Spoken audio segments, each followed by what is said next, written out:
Сәлем, біз бүгін точкалар арқылы жүректі салатын боламыз. Ол үшін бізге черный гель лакты бір слойға жағып кептіріп аламыз. Одан кейін обычный белый гель лакпен осындай точкалар жасаймыз.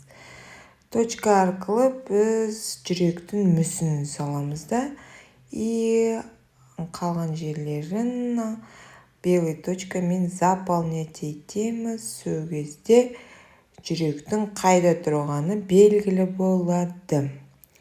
Бұны істеп болғаннан кейін обязательно бізге бұл точкаларды сразу лампаға жіберу керек. Просушивать еткеннен кейін матовый топты жағып и қайтадан оны сушить етеміз. Так, екінші вариант тоже по этому же методу, бірақ сердцесі басқа жақта тұрады. Тоже интересный вариант.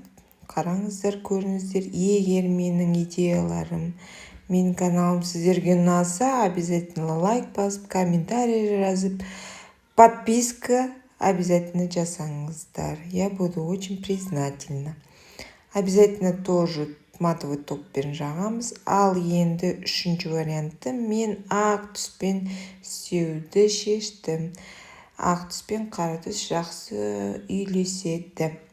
Так, бұл жерде енді басқа боктан и басқа ракурстан деп айтсам болады.